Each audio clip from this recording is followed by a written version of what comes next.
मैं यहाँ पे बस दो तीन बातें आपके बीच में रखना चाहता हूँ।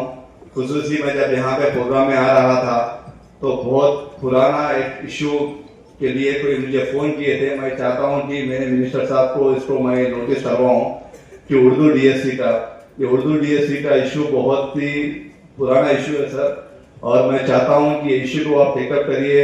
शबीर भाई को भी इसको साथ में लेकर हम सीएम साहब से इसको गुफ्तगू करें ताकि तमाम जितने भी डीएससी में जितने उर्दू डीएससी में वैकेंसीज है उसको इमीडिएटली फिलअप करना चाहिए, क्योंकि तमाम बहुत सारे हमारे भाई बहन उर्दू एक इंटरेस्ट से पढ़ते हैं ताकि उर्दू अपने बीच में रहे।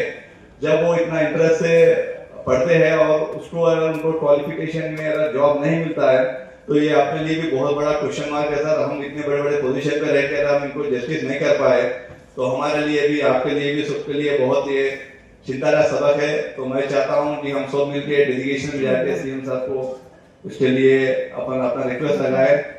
और एक बात, मैं जो इदारे से आता हूँ टेम्ब्रिज, पिछले 2 साल में इतनी अच्छी क्वालिटी ऑफ एजुकेशन, इतना जो गवर्नमेंट से सपोर्ट मिल रहा है और साथ ही साथ जो डाइट चार्जेस में इजाफा दिया है, मैं बेहद शुक्रिया अदा करता हूँ रेवंत रेड्डी साहब का और फाइनेंस मिनिस्टर भट्टी विक्रमार्का 40% उसमें इंक्रीमेंट किया है अदर भाई ये डिपार्टमेंट ने। और मैं चाहता हूँ कि आप जल्द से जल्द इसका रिव्यू मीटिंग ले और तमाम बच्चे जो फ्री सीट लाए हैं, 34 सीट्स मेडिसिन में लाए हैं, मैं सबको उनको मुबारकबादी देता हूँ। उनके कलाम आजाद का यौम पैदाइश हम मना रहे हैं। 2-3 बातों पर 1-2 मिनट में तवज्जो दिलाकर रिक्शत हो जाऊंगा।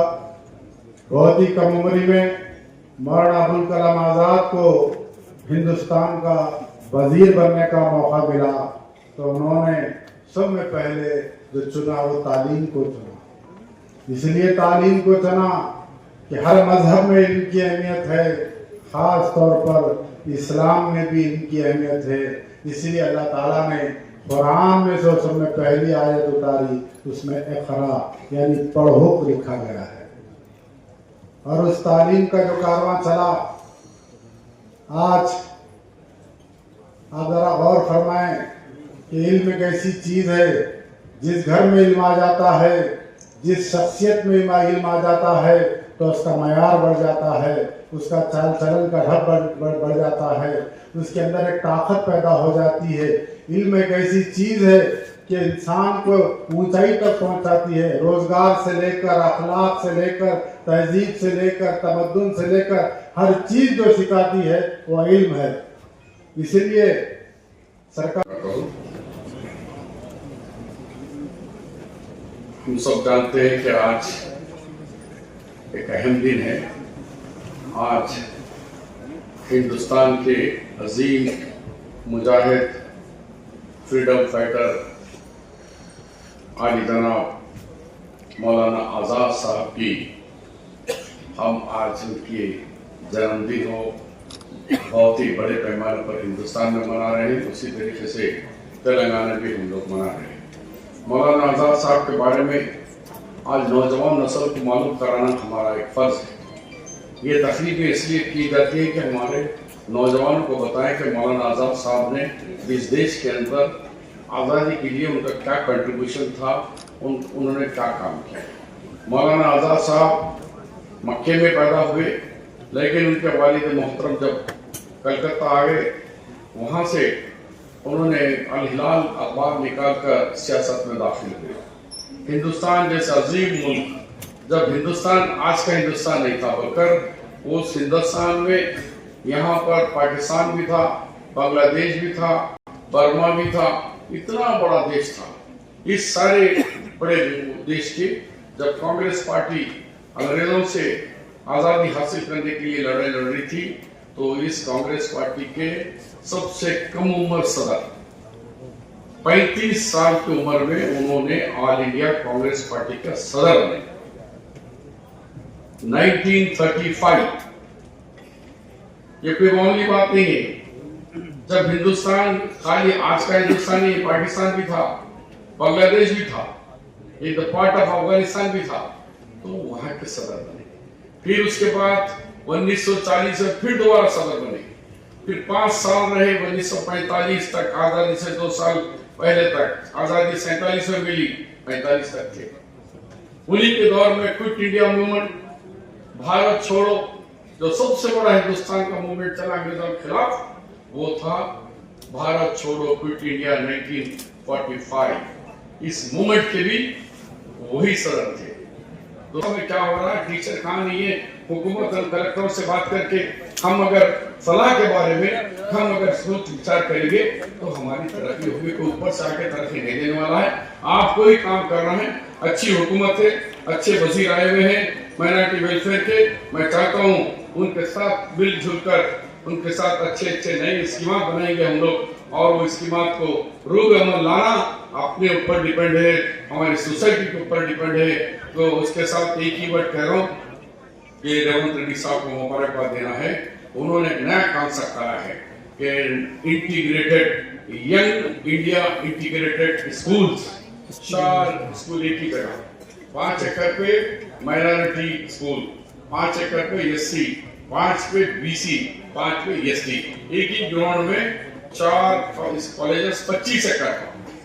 ये इंडिया का बहुत सबसे बड़ा कॉन्सेप्ट है। ये कॉन्सेप्ट लाने से हमारे बच्चे हर साल लगभग 240-261 में ऐसे 76 मंजूर हो गए हैं और 119 लास्ट आने वाले साल तक देंगे। 119 स्कूल होंगे हमारे, 119। आप उसका हम इस्तेफादा करिए। फिर भी एक दफा हमारे तार बिन हमदान साहब जो अवार्ड फंक्शन इनकाद करें उनको, और वजीर साहब तो आपको अभी देंगे। जो भी अवार्ड लिए हैं मैं उनको भी तहे दिल से मुबारकबाद देते हुए हम आगे बढ़ने की सोचिए, नेगेटिव सोच को छोड़ दीजिए, पॉजिटिव सोच के साथ आगे बढ़िए। खुदा हाफिज, जय हिंद। क्या बात है। जिनके किरदार से आती है सदाकत की महक, ऐसे तदरीस से खतर भी पिघल जाते हैं। तो आज हमें ऐसी शख्सियत मुजाहिद आज़ादी मौलाना आज़ाद की जो है आज़ाद साहब की योम पैदाश जो है मना रहे हैं।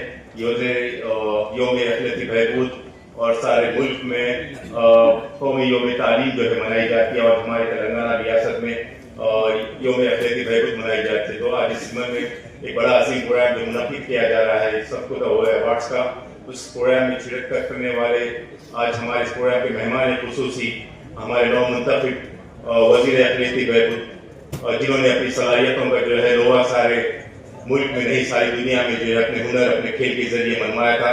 तो आज जो है आज इस तेलंगाना हुकूमत ने जो उनको वज़ीर अखिलती बहबूद का क़लमदान दिया है, आप कल ही जो है इसका चार्ज लिए थे, तो मैं उनका भी वेलकम करता हूँ और उनको मुबारकबाद पेश करना चाहता हूँ।